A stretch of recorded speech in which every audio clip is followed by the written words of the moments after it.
Hi friends, welcomes to Vasantham Saravanan channel. இன்றைக்கி நம்ம சேனலில் 6 நாள் கந்த சஷ்டி விரதம் இருக்க முடியாதவங்களுக்கு இந்த ஒரு நாள் மட்டும் கந்த சஷ்டி இருந்தாலே போதுமானதாக இருக்கும். நிச்சயமாக உங்களோட வேண்டுதல் நிறைவேறும். ஒரு நாள் மட்டும் கந்த சஷ்டி விரதம் இருக்கணும்னு நீங்கள் ஆசைப்பட்டீங்கன்னா அந்த விரதத்தை எப்படி கடைபிடிக்கணும், என்னெல்லாம் நெய்வேத்தியம் செய்யணும் அப்படின்றத இந்த வீடியோவில் பார்க்க போகிறோம். வருகின்ற 27ஆம் தேதி அக்டோபர் மாதம் 2025 அன்றைக்கு நம்ம ஒரு நாள் விரதம் நம்ம இருந்துக்கலாம். அன்னைக்கு சூரசம்ஹார பெருவிழா நடைபெறுகின்ற நாள். இந்த அன்னைக்கு 6 நாள் விரதம் இருக்க முடியாதவங்க அன்னைக்கு தாராளமாக ஒரு நாள் விரதத்தை நம்ம கடைபிடிக்கலாம். இந்த ஒரு நாள் விரதம் இருக்கணும்னு ஆசைப்படுறவங்க அந்த அன்னைக்கு காலையிலே எந்திரிச்சு 6 மணிக்கு முன்னாடியே எந்திரிச்சணும். ஏன்னா 6 மணிக்கு விரதத்தை ஸ்டார்ட் பண்ணிடணும். அதனால முன்னாடியே நம்ம வீட்டை எல்லாத்தையும் சுத்தம் பண்ணிட்டு பூஜை அறையும் சுத்தம் பண்ணி வச்சுக்கணும். பூஜை அறையில் ஷட்கோண கோலம் புதுசாக போட்டு வச்சுக்கணும். அதே மாதிரி அந்த ஷட்கோண கோலத்தில் ச ர வ ந ப வ அப்படின்ற இந்த 6 எழுத்து மந்திரத்தை நம்ம எழுதி வச்சுக்கணும். ச ர வ ந ப வ அப்படின்றது அந்த ஷட்கோண கோலத்தில் நம்ம வரைஞ்சி வச்சுக்கணும். இப்போ அடுத்ததாக சுவாமியை பிரதிஷ்டை பண்ணுறதுக்காக நம்ம ஒரு மனை ரெடி பண்ணி வச்சுக்கணும். ஒரு பிளாஸ்டிக்லையோ எல்லாத்தையும் மரத்தாலான ஒரு மனையை ரெடி பண்ணிக்கிட்டு அந்த மனையும் நம்ம நல்லா சுத்தம் பண்ணிவிட்டு அதில் கோலம் போட்டு வச்சுக்கிட்டு மஞ்சள் தடவி போட்டு வச்சுக்கணும். நம்ம போட்டு வச்சுட்டு அதில் ஒரு சிவப்பு கலர் துணியை நம்ம ஒரு பட்டு துணி இல்லாட்டி ஒரு சாதாரண துணி இருந்தாலும் பரவாயில்ல, அந்த துணியை நம்ம அந்த மனை மேலே போட்டு விட்டுட்டு நம்ம காலையில் எழுந்திருப்போம் இல்லையா, காலையில் சுவாமியை எடுத்து அந்த மனையில் பிரதிஷ்டை பண்ணிடணும். பிரதிஷ்டை பண்ணிவிட்டு அவருக்கு நம்ம புதுசாக மாலை கட்டி போட்டுக்கலாம். இல்லாட்டி நம்ம வீட்டில் இருக்க பூக்களை நம்ம அவருக்கு பூக்களை வச்சு அலங்காரம் பண்ணிக்கலாம்.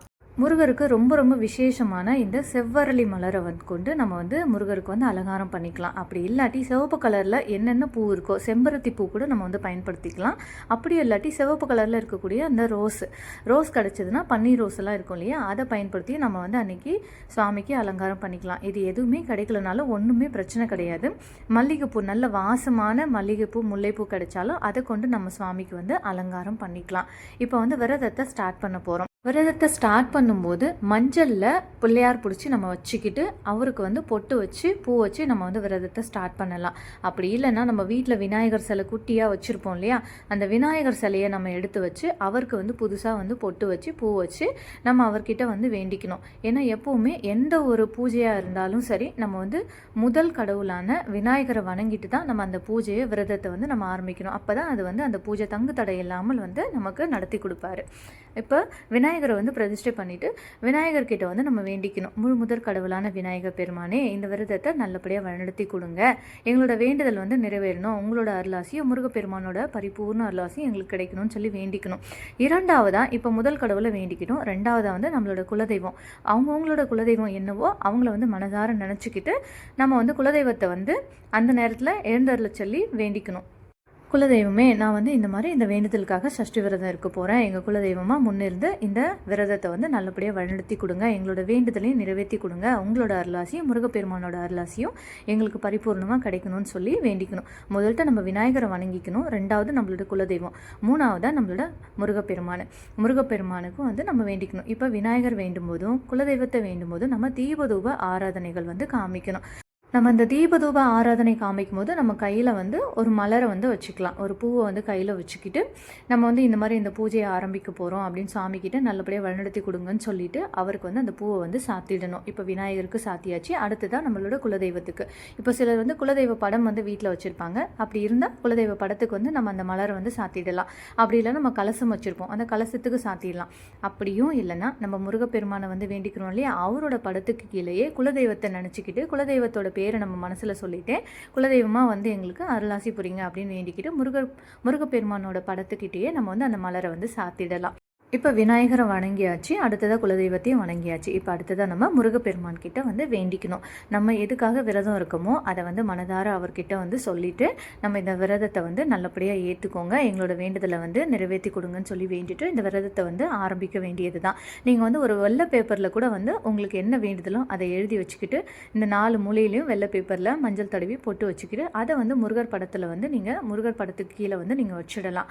அப்படி இல்லைன்னா மனதார கூட நீங்கள் உங்களோட வேண்டுதலை நினச்சிக்கிட்டு நீங்கள் இந்த விரதத்தை ஆரம்பிக்கலாம். தீப தூப ஆராதனைகள் காமிச்சு சுவாமிக்கு இன்றைக்கி நெய்வேத்தியமாக ஒரு வெத்தலை பாக்கு பூ பழம் வச்சுட்டு ஒரே ஒரு டம்ளர் பால் வச்சிங்கன்னா கூட அதுவே போதும். 2 வாழைப்பழம், ஒரு டம்ளர் பால். வாழைப்பழம் இல்லைன்னா கூட என்ன பழம் வீட்டில் இருக்கோ ஒரு பழம், ஒரு டம்ளர் பால் வச்சு நீங்கள் இந்த விரதத்தை வந்து ஆரம்பிக்கலாம்.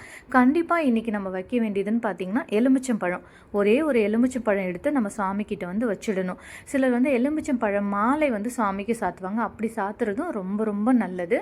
ஒரு 11 எலுமிச்சம்பழம் அந்த மாதிரி நீங்கள் எடுத்து மாலையாக சுவாமிக்கு வந்து சாத்திக்கலாம்.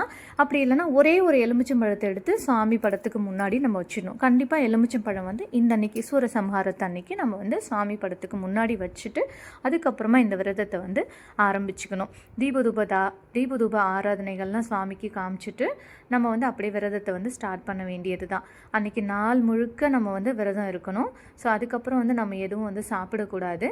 அன்றைக்கி சாயந்தரம் சூரசம்ஹாரத்தை பார்த்துட்டு அதுக்கப்புறமா நம்ம போய் தலைக்கு குளிச்சுட்டு வரணும். சூரசம்ஹாரம் நேரில் பார்க்க முடிஞ்சவங்க நேரில் கோயிலில் போய் பார்த்துட்டு அதுக்கப்புறமா வந்து விரதத்தை நிறைவு பண்ணிக்கலாம். அப்படி இல்லை நேரில் பார்க்க முடியாதவங்க நம்ம வீட்டிலே டிவியில் ஒளிபரப்பாகும் இல்லையா சூரசம்ஹார பெருவிழா, அதை வந்து நம்ம பார்த்துட்டு சூரசம்ஹாரத்தை பார்த்து முடிச்சதுமே நம்ம வந்து குளிச்சுடணும். தலைக்கு குளிக்கணும். தலைக்கு குளிச்சுட்டு வந்து நம்ம பூஜை அறையை மறுபடியும் வந்து தொடச்சிட்டு புதுசாக வந்து கோலம் போட்டுக்கிட்டு சுவாமி படத்துக்கும் புதுசாக வந்து மலரெல்லாம் வந்து நம்ம அலங்காரம் பண்ணணும். ஏற்கனவே போட்டிருந்த அந்த மாலையெல்லாம் நம்ம எடுத்துடணும். காலையில் நம்ம போட்டிருப்போம் இல்லையா, அந்த மாலையெல்லாம் சூரசம்ஹாரம் முடிச்சிட்ட பிறகு பூஜை அறையை மட்டுமாவது நம்ம வந்து சுத்தம் பண்ணிவிட்டு சுவாமிக்கு புதுசாக மாலை போட்டுட்டு புதுசாக சட்கோண கோலம் போட்டுட்டு நம்ம வந்து நெய்வேத்தியத்தை அப்போ தான் நம்ம வந்து படைக்கணும். இந்த அன்றைக்கி சூரசம்ஹாரத்து அன்றைக்கி சாயந்தரம் படைக்க வேண்டிய நெய்வேத்தியம் பார்த்திங்கன்னா சக்கரை பொங்கல், தயிர் சாதம். இது ரெண்டுத்தையும் நம்ம செஞ்சு வச்சு படைக்கலாம். இது ரெண்டுத்தில் ஏதாவது ஒன்று முடிஞ்சால் கூட நம்ம ஒன்று செஞ்சு வச்சு படைக்கலாம். சாமிக்கு படைச்சிட்டு இந்த அன்றைக்கி நம்ம ஒருத்தருக்காவது கண்டிப்பாக வந்து உணவு கொடுக்கணும். உணவு தானம் வந்து நம்ம கொடுக்கணும். சப்போஸ் நம்ம வந்து யாருக்கும் உணவு தானம் கொடுக்க முடியல அப்படின்ற பட்சத்தில் நம்ம வந்து இந்த உணவை பறவைகளுக்கு இல்லாட்டி வீட்டு விலங்குகளுக்கு வந்து நம்ம தாராளமாக கொடுக்கலாம். ஆனால் கண்டிப்பாக தானம்ன்றது கொடுக்கணும். இந்த விரதம் வந்து நிறைவு செய்யும் போது சுவாமிக்கு வந்து பானகம் வச்சு வந்து நீங்கள் நிறைவு செய்யுங்க. எலுமிச்சம்பழத்தில் பானகம் செய்வாங்க இல்லையா, ஸோ அந்த பானகம் வந்து ஒரு டம்ளரில் வந்து பானகம் முடிஞ்சால் வந்து இந்த முந்தையில் மண் பானையிலலாம் பானகம் வச்சா இன்னுமே ரொம்ப ரொம்ப நல்லது. அது கிடைக்காத பட்சத்தில் நம்ம வந்து ஒரு டம்ளரில் வந்து சாமிக்கு இந்த பானகம் ரெடி பண்ணி தயாராக வந்து சாமி படத்துக்கு முன்னாடி வந்து வச்சிடணும். ஸோ நம்ம வந்து தயிர் சாதம், இந்த சக்கரை பொங்கல் இது எல்லாத்தையும் வச்சுட்டு 6 தீபம் இன்றைக்கி ஏற்றிக்கணும். இன்றைக்கி காலையிலையுமே நம்ம 6 தீபம் ஏற்றணும். சூரசம்ஹாரத்து அன்னைக்கு சாயந்தரமும் நம்ம 6 தீபம் ஏற்றணும். புதுசாக வாங்கின அகல் விளக்கில் நம்ம வந்து நல்லா அதை கழுவிட்டு மஞ்சள் தடவி பொட்டு வச்சுக்கணும். அதுக்கு நம்ம 6 வெத்தலை வந்து எடுத்துக்கணும். வெத்தலை எடுத்துகிட்டு அந்த வெத்தலையை நல்லா கழுவிட்டு அதுலேயும் மஞ்சள் வச்சு பொட்டு வச்சுக்கிட்டு இந்த ஷட்கோண கோலம் போட்டோம் இல்லையா, இந்த ஷட்கோண கோலத்தில் ச ர வ ந ப வ அப்படின்னு எழுதியிருப்போம். அந்த ஒவ்வொரு எழுத்து மேலேயும் ஒவ்வொரு வெத்தலையை வச்சு நம்ம வந்து இந்த 6 தீபத்தை ஏற்றிக்கணும். நெய் தீபம் ஏற்றிக்கணும். கண்டிப்பாக நெய் தீபம் 6 நெய் தீபம் ஏற்றிட்டு சுவாமிக்கு பானகமும் வச்சுட்டு அதுக்கப்புறமா நம்ம என்ன உணவு நெய்வேத்தியமாக செஞ்சுருக்கோமோ சக்கரை பொங்கலோ இல்லாட்டி வந்து தயிர் சாதமோ 2 முடிஞ்சாலும் செஞ்சுக்கோங்க. சிலர் வந்து 6 வகையான சாதம் வந்து செய்வாங்க. லெமன் சாதம், புளி சாதம், தயிர் சாதம், தேங்காய் சாதம், இந்த மாதிரி 6 வகையான சாதம் வந்து செய்வாங்க. அப்படி செய்கிறதுமே ரொம்ப ரொம்ப நல்லதுதான். உங்களால் என்ன முடியுமோ உங்களோட உடம்புக்கு அந்த டைம் வந்து எவ்வளோ வேலை செஞ்சு என்ன சாப்பாடு சமைக்க முடியுமோ அதை நீங்கள் வந்து செஞ்சு சுவாமிக்கு படையிலிடலாம். எல்லாமே நம்மளோட மனசு பொறுத்தது தான். 6 வகையான சாதம் தான் செய்யணும், இல்லாட்டி 2 வகையான தான் செய்யணும், இவ்வளோ தான் என்னால் முடியும் அப்படின்லாம் எதுவும் கிடையாது. உங்களால் என்ன முடியுமோ கண்டிப்பாக பானகம் மட்டும் ஒரு டம்ளர் வச்சுருங்க. நீங்கள் வந்து சாப்பாடு நெய்வேத்தியமாக 6 வகையான சாதம் செஞ்சாலும் சரிதான். அப்படி இல்லாட்டி சக்கரை பொங்கல் இல்லாட்டி தயிர் சாதம் ஏதாவது ஒன்று வச்சாலும் சரிதான். வச்சுட்டு சாமிக்கு வந்து தீபதூப ஆராதனைகள் காமிச்சிட்டு பக்கத்தில் இருக்க கோயிலுக்கு போக முடிஞ்சால் நீங்கள் போயிட்டு வாங்க. அந்த கோயிலுக்கு போகும்போது கூட இப்போ நம்ம செஞ்சுருக்கோம் இல்லையா சாமிக்கு நெய்வேத்தியமாக சாப்பாடு, அந்த சாப்பாடையே நீங்கள் வந்து தானமாக கொடுக்கலாம். அப்படி இல்லைன்னா பால் வாங்கி நீங்கள் காய வச்சு அந்த பாலில் நாட்டு சக்கரை போட்டு ஏலக்காய் போட்டு நீங்கள் அந்த பாலை வந்து தானமாக கொடுக்கலாம். பால் தானம் கொடுக்குறது ரொம்ப ரொம்ப சிறந்ததுங்க. பால் தானம் கொடுக்கலாம். அப்படியும் இல்லைன்னா எங்களுக்கு வந்து உடல்நிலை சரியில்லை அப்படின்னு உங்களுக்கு தோணுச்சுன்னா கடையிலேருந்து பழங்கள் வாங்கிக்கோங்க. என்ன பழமாக வேணாலும் இருக்கட்டும், பழங்கள் வாங்கி கோவிலுக்கு வரவங்களுக்கு கொடுங்க. இல்லை வீட்டுக்கு எதிர்க்க நம்ம வீட்டுக்கு வரவங்க, ஸோ யாருக்கு வேணாலும் நீங்கள் வந்து பழங்கள் கொடுக்கலாம். இது யாருக்கும் கொடுக்க முடியலன்னு தோணுச்சுன்னா வீட்டு விலங்குகள் இருப்பாங்க இல்லையா, மாடுங்கள்லாம் இருப்பாங்க, நம்ம ரோட்லேயே இருப்பாங்க. ஸோ வந்து அந்த மாடுக்கு வந்து நம்ம இந்த பழங்களை வந்து கொடுக்கலாம். கண்டிப்பாக வந்து யாருக்காவது ஒருத்தருக்காவது கொடுங்க. அந்த சூழ்நிலையும் நமக்கு வந்து ஏற்படும். ஸோ தானம் கொடுக்கறது இந்த அன்னைக்கு ரொம்ப ரொம்ப சிறந்தது. ஸோ நீங்கள் தானமெல்லாம் கொடுத்துட்டு உங்களோட விரதத்தை வந்து நீங்கள் நிறைவு பண்ணிக்கலாம். ஒரு நாள் விரதம் இருக்கவங்க இந்த சூரசம்ஹாரம் முடிஞ்ச பிறகு சுவாமிக்கு நெய்வேத்தியம் வச்சு படைச்சிட்ட பிறகு நம்ம வந்து சாப்பிட்டுட்டு அதுக்கப்புறம் விரதத்தை நிறைவு பண்ணிக்கலாம். அதுவே 6 நாள் விரதம் இருக்கவங்களா இருந்தால் அன்றைக்கி சாயந்தரம் சுவாமிக்கு நெய்வேத்தியம் வச்சு படைச்சிட்டு தானங்கள்லாம் பண்ணிவிட்டு அன்றைக்கி சுவாமிக்கு என்ன பானகம் வைக்கிறோம் இல்லையா, அந்த பானகத்தை வந்து நம்ம குடிச்சிக்கலாம். அப்படி இல்லாட்டி பால் வைக்கிறோம் இல்லையா, அந்த ஒரு டம்ளர் பாலை வந்து நம்ம குடிச்சிக்கலாம். ஒரு டம்ளர் பாலை குடிச்சிட்டு கொஞ்சமாக நம்ம நெய்வேத்தியம் வச்சுருக்கோம் இல்லையா, அந்த சாதம் அதில் வந்துட்டு 1 வா 2 வா நம்ம வந்து கொஞ்சமாக சாப்பிட்டுக்கலாங்க, தவறு கிடையாது. சப்போஸ் நீங்கள் கோயிலுக்கு போயிருக்கீங்க அப்படின்னா அங்கே வந்துட்டு அங்கே வந்து சாமி பிரசாதமாக ஏதாவது சாப்பாடு கொடுத்தாங்கன்னா நீங்கள் அதையுமே தாராளமாக வாங்கி சாப்பிட்டுக்கலாம். பால் இல்லாட்டி சாப்பாடு, பழம் எது கொடுத்தாலுமே நீங்கள் வந்து தாராளமாக வாங்கி சாப்பிட்டுக்கலாம். எந்த விரதம் எடுத்துக்கிட்டவங்களா இருந்தாலும் கூட வந்துட்டு சூரசம்ஹாரம் முடித்த பிறகு நம்ம கோயிலுக்கு போயிருக்கோம் அப்படின்னா அந்த இடத்துல நமக்கு வந்து சாப்பாடு கொடுக்குறாங்க, பிரசாதம் கொடுக்குறாங்க. பால் இல்லாட்டி பழம், சாப்பாடு எது கொடுத்தாலும் அந்த பிரசாதத்தை வாங்கி தாராளமாக சாப்பிட்டுக்கலாங்க. அதுக்கப்புறம் இந்த 6 நாள் விரதம் இருந்தவங்களோட விரதம் வந்து மறுபடியும் கண்டினியூ ஆகி மறுநாள் காலையில் சுவாமிக்கு திருக்கல்யாணம் முடிஞ்ச பிறகு நம்ம சுவாமிக்கு திருக்கல்யாண சாப்பாடு செஞ்சு படையல் போட்டுட்டு அதுக்கப்புறமா நம்மளோட விரதத்தை வந்து நிறைவு செஞ்சுக்கலாம். இதுவே ஒரு நாள் விரதம் இருக்கவங்க காலையிலேருந்து விரதம் முழுதுமாக இருந்துட்டு நம்ம காலையிலேருந்து எதுவும் சாப்பிடக்கூடாது. இன்றைக்கி சாயந்தரமாக நம்ம சூரசம்ஹாரம் பார்த்துட்டு தான் இந்த விரதத்தை வந்து நிறைவு செய்யணும். நேரில் பார்க்க முடியலனாலும் பரவாயில்ல, டிவியில் ஒளிபரப்பாகிற இந்த நிகழ்ச்சியில் பார்த்துட்டு அதுக்கப்புறமா தலைக்கு குளிச்சுட்டு தான் இந்த விரதத்தை வந்து நிறைவு செய்யணும். தலைக்கு குளிச்சுட்டு பூஜை ரூமை சுத்தம் பண்ணிவிட்டு விளக்கு தாமல்தட்டெலாம் நம்ம விளக்கு தேவை கிடையாதுங்க. ஜஸ்ட்டு பூஜை ரூம் மட்டும் வந்து சும்மா தொடச்சிட்டு நம்ம இந்த ஷட்கோண கோலம் புதுசாக போட்டுட்டு சுவாமிக்கு புதுசாக வந்து பூ எல்லாத்தையும் வந்து சாத்திட்டு பூ மலரெல்லாம் சாத்திட்டு பானகம் வச்சுட்டு பால் வச்சுட்டு நம்ம 6 வகையான சாப்பாடோ இல்லாட்டி சக்கரை பொங்கல், தயிர் சாதம் வச்சு சாப்பிட்டுட்டு இந்த விரதத்தை வந்து நிறைவு பண்ணிக்கலாம். இப்போ ஆல்ரெடி 6 நாள் விரதம் இருந்திருப்பாங்க இல்லையா, சிலர் வந்து பார்த்திங்கன்னா ஒரு வேளை உணவு எடுத்துருந்துருப்பாங்க, இல்லாட்டி 2 வேளை உணவு எடுத்துருந்துருப்பாங்க, இல்லாட்டி பால் பழ விரதம் வந்து எடுத்திருப்பாங்க. ஸோ எந்த வகையான விரதமாக இருந்தாலும் கூட இந்த 6வது நாள் அந்த ஒரு நாளாவது நம்ம முழுசாக வந்து விரதம் இருக்கணும். முழு நாளும் வந்து முழு உபவாசம் வந்து நம்ம இருக்கணும். அப்படி இருக்கிறது ரொம்ப ரொம்ப நல்லதுங்க. இந்த ஒரு நாளைக்கு மட்டும்தான் முழுசாக விரதம் இருந்து, அப்படி இருந்தாலும் கூட சாயந்தரம் சூரசம்ஹாரம் முடிச்சிட்ட பிறகு நம்ம சுவாமிக்கு வைக்கிற பானகத்தை குடிச்சிக்கலாம், பாலையுமே குடிச்சிக்கலாம். இது வந்து கண்டிப்பாக நம்ம வந்து எடுத்துக்கலாம். ஸோ பிரசாதம் கோயிலில் கொடுத்தாலும் அதையுமே நம்ம எடுத்துக்கலாம். கொஞ்சமாக நம்ம வந்துட்டு வீட்டில் படைக்கிற சாப்பாட்டில் கொஞ்சமாக ஒரு 2 வாய் 3 வாய் அந்த மாதிரி சாப்பிட்டுக்கலாம். சாப்பிட்டுட்டு அடுத்த நாள் வரைக்கும் விரதத்தை கண்டினியூ பண்ணி நம்ம வந்து மறுநாள் திருக்கல்யாணம் முடிஞ்ச பிறகு நம்மளோட விரதத்தை வந்து முடிச்சுக்கலாம். இந்த ஒரு நாள் விரதம் எப்படி இருக்குதுன்னு சொல்லிட்டு இந்த பதிவில் மேக்ஸிமம் எனக்கு தெரிஞ்ச வகையில் நான் வந்து எக்ஸ்பிளைன் பண்ணியிருக்கேன். நான் இப்படி தான் வந்து இந்த விரதத்தை வந்து ஃபாலோ பண்ணியிருக்கேன் இது வரைக்குமே. ஸோ உங்களுக்கு ஏதாவது டவுட்ஸ் இருந்ததுன்னா கண்டிப்பாக வந்து கமெண்ட்ஸில் கேளுங்க, நிச்சயமாக நான் வந்து பதில் சொல்கிறேன். ஸோ இப்போ வந்து காப்பு கட்டி கூட இந்த விரதத்தை வந்து ஆரம்பிக்கலாம். அப்படி இல்லைனாலும் காப்பு கட்டாமலும் கூட நம்ம இந்த விரதத்தை வந்து ஆரம்பிக்கலாம். கலசம்லாம் வைக்கணும்னு நமக்கு அவசியம் கிடையாது. ஸோ உங்களால் என்ன முடியுமோ அந்த அன்னைக்கு அதை நெய்வேத்தியமாக செஞ்சு சுவாமிக்கு படைச்சு நீங்கள் வந்து விரதம் சப்போஸ் விரதமே இருக்க முடியாத ஒரு சுச்சுவேஷனில் இருக்கும், ஏதாவது ஹெல்த் இஷ்யூஸ் இருக்குது அப்படின்னாலும் ஒன்றுமே பிரச்சனை கிடையாதுங்க. சுவாமிக்கு நீங்கள் வழிபாடெல்லாம் காலையிலேருந்து எப்படி சொல்லியிருக்கணும் அதே மாதிரி இந்த வழிபாட்டெல்லாம் ஆரம்பித்து அவருக்கு செய்ய வேண்டிய நெய்வேத்தியமெல்லாம் செஞ்சு கொடுத்து அவர்கிட்ட மனதார வேண்டிக்கோங்க.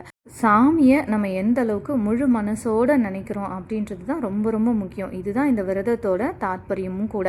ஸோ அதனால் விரதம் இருக்க முடியாதவங்க ஒன்றும் வருத்தப்பட தேவையில்லை. எப்பவும் போல் நீங்கள் சுவாமிக்கு வந்து பூமாலையெல்லாம் சாத்திட்டு நீங்கள் இந்த பூஜையை வந்து ஆரம்பிச்சுக்கோங்க. உங்களோட வேண்டுதலை வந்து வைங்க சுவாமிக்கிட்ட, நிச்சயம் வந்து அவர் நிறைவேற்றி கொடுப்பாரு. சுவாமிக்கிட்ட வந்து சுவாமி வந்து யாருக்குமே பாகுபாடு பார்க்குறதே கிடையாது. அதனால் நம்பிக்கையோட இந்த விரதத்தை வந்து கடைப்பிடிங்க. நிச்சயமாக என்ன வேண்டுதலாக இருந்தாலும் கூட நிச்சயம் அவர் வந்து நிறைவேற்றி கொடுப்பாரு. இன்றைக்கி 6 படை வீட்டோட கந்த சஷ்டி கவசமும் நம்ம வந்து பாராயணம் பண்ணலாம். அப்படி இல்லாட்டி நமக்கு எல்லாருக்குமே தெரிஞ்ச திருச்செந்தூர் முருகப்பெருமானோட கந்த சஷ்டி கவசம் வந்து நம்ம பாராயணம் பண்ணலாம். அப்படியும் இல்லைனா நம்ம வேல்மாறல் வந்து பாராயணம் பண்ணலாம், இல்லாட்டி திருப்புகழ் வந்து பாராயணம் பண்ணலாம். உங்களுக்கு என்ன வேண்டுதலோ, உங்களுக்கு எதை நினச்சி நீங்கள் வேண்டிகிட்டு இருக்கீங்களோ அதுக்கு தகுந்த அந்த திருப்புகழ் பாடலை வந்து தேர்ந்தெடுத்து நீங்கள் இந்த அன்னைக்கு வந்து சுவாமிக்கு பாராயணம் பண்ணிக்கலாம். நிச்சயமாக நம்மளோட வேண்டுதலை வந்து சுவாமி நிறைவேற்றி கொடுப்பாரு. ஏதாவது ஒரு பதிகத்தை வந்து நம்ம கண்டிப்பாக சுவாமிக்கு வந்து பாராயணம் பண்ணணும். அப்படி எதுவுமே உங்களுக்கு தெரியாதுன்ற பட்சத்தில் ஓம் சரவண பவ அப்படின்ற மந்திரத்தை 6 முறை உச்சரித்து நீங்கள் வந்து சுவாமியை வந்து வழிபடலாம். இப்போ மாதவிடாய் காலத்தில் இந்த விரதம் இருக்கலாமா அப்படின்ற கேள்வி வந்து நிறைய பேருக்கு இருக்கும். கண்டிப்பாக சில பெண்களுக்கு வந்து சில தாய்மார்களுக்கு இந்த விரதம் வந்து இருக்கணும்னு ரொம்பவே விருப்பம் இருக்கும். ஏதோ ஒரு வேண்டுதல் அவங்களுக்கு வந்து முக்கியமான வேண்டுதல் வந்து இருக்கும். ஸோ இன்றைக்கி ஒரு நாளாச்சும் நம்ம வந்து விரதம் இருக்கலாமா அப்படின்னு நினச்சிட்டு இருந்திருப்பாங்க. சப்போஸ் அன்றைக்கும் வந்து மென்சஸ் டைமாக இருந்துச்சுன்னா நீங்கள் எதை பற்றியுமே கவலைப்பட தேவையில்லை. காலையில் எழுந்திரிச்சு தலைக்கு குளிச்சு நம்மளை சுத்தமாக வச்சுக்கிட்டாலே போதுமானதாக இருக்கும். அதுக்கப்புறம் நம்ம வீட்டில் பெரியவங்க இருப்பாங்க இல்லையா, பெரியவங்க இல்லாட்டி உங்கள் ஹஸ்பண்டு இல்லை குழந்தைங்க இல்லை வந்து அண்ணன் தம்பி தங்கச்சிங்க யார் இருந்தாலும் கூட, யார் கூட இருக்காங்களோ அவங்கக்கிட்ட சொல்லி அந்த பூஜை அறையை வந்து சுத்தம் பண்ணி சுவாமிக்கு வந்து நெய்வேத்தியம் வந்து வச்சு பூஜையை வந்து ஸ்டார்ட் பண்ணிவிடுங்க. வீடியோ ஆரம்பத்துலேருந்து எப்படி பூஜையை ஸ்டார்ட் பண்ணணும்னு சொல்லியிருக்கேன், அதே மாதிரியே வந்து பூஜையை வந்து ஸ்டார்ட் பண்ணிவிடுங்க. வீட்டில் இருக்கவங்ககிட்ட சொல்லி நெய்வேத்தியம் வச்சுட்டு தீப தூப ஆராதனை காமிச்சு விரதத்தை வந்து ஸ்டார்ட் பண்ணிவிடுங்க. உங்களோட உடம்பு வந்து ஒத்துழைப்பு கொடுக்கும்னா நீங்கள் வந்து விரதத்தை வந்து இருக்கலாம். சப்போஸ் வந்து உடம்பு வந்து நமக்கு வந்து கொஞ்சம் ரெஸ்ட் எடுக்கணும் அப்படின்னு தோணுச்சுன்னா நீங்கள் வந்து விரதத்தை இருக்க வேணாம்.